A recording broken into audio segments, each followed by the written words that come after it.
Alright, welcome back to pycse. Today I thought I would talk about polynomials in Python.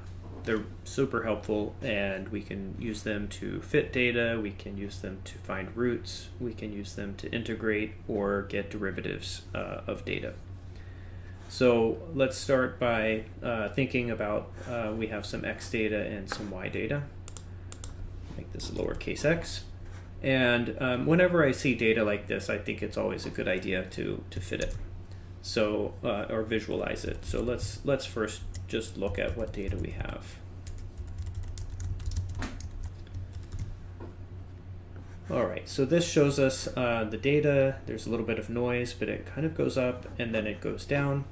And we could do a couple of things here to get started. We might ask what is the area under the curve from 0 to 2, and that's pretty easy to get if we just use the trapezoid rule. So np.trapz y comma x will give us this this number of 0.92, which is the area under here. Now you might be wondering, why are we talking about trapezoid method when I said we would talk about polynomials? And the reason is I want to show you how we can fit a polynomial to this data and then very easily integrate that polynomial. So this looks like it could be a quadratic function. So let's go ahead and fit it. So the fit function is np.polyfit. So let's say p equals np dot polyfit x comma y, and I want this to be a second order polynomial, and let's see what comes out in p. What comes out is this array, and this is an array of coefficients. So this is the coefficient on x squared, this is the coefficient on x, and this is the intercept. So this by itself isn't very helpful. So what we'll do is two steps so that we can visualize what we just fit. The first one is, let's say p equals np dot poly 1d of those coefficients little p. And the second thing we'll do is make a linspace from 0 to 2, so that will have 50 points. And then we will plot the original data. So that's going to be x comma y, and let's make these blue circles. And then let's add the fit on top of it. Plot. Let's do x comma p of x. And this capital P here returns, this function returns a callable, a function that we can evaluate. And let's add the label equals fit here.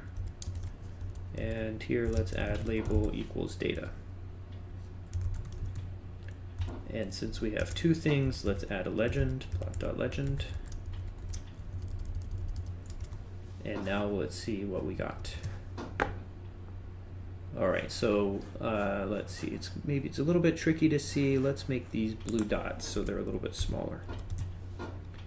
Alright, so now you see the blue dots kind of jiggling around, and then we see a nice smooth fit line through there. And that is what we were aiming for.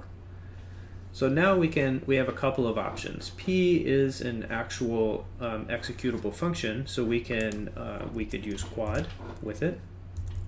So from scipy.integrate import quad, and let's say I comma e equals quad p, and let's go from 0 to 2. So quad takes a function that you want to integrate p, so it's going to integrate p from x equals 0 to x equals 2. It outputs the integral value I and an estimate of the error. So let's just look at both of those. And you see that the answer we get is 0.925, and I don't remember what we got before, but it was pretty close. Right, so the trapezoid rule is a pretty good estimate of the area under here, even though we have a little bit of noise. But we have now a smooth integral using quadrature of the fitted function. Now, that isn't the only way we could have done this. it turns out polynomials are very easy to integrate, and since we have the coefficients, actually let's look at let's see what the p thing has on it. This p that we have is a one-dimensional polynomial class, so we can access the coefficients, and we'll look at the roots here in a moment. And down here it says that we can take the derivative and integral in here somewhere. Oh, nope, it doesn't say it in here. That's interesting. Well, we can. Let's see the roots first, maybe. So we can just say p dot r, and that will give us the roots of this polynomial. So it intersects the x-axis at about 1.5 and at about minus 0.5. And you can see here's the 0. This is the point of intersection, and it is right about 1.5. And if we were to plot our polynomial going in negative numbers, it would go down like this, and somewhere around negative 0.5 it would be there. All right, so let's take a look at how we could do polyint. np dot polyint. Let's see what happens when we do this.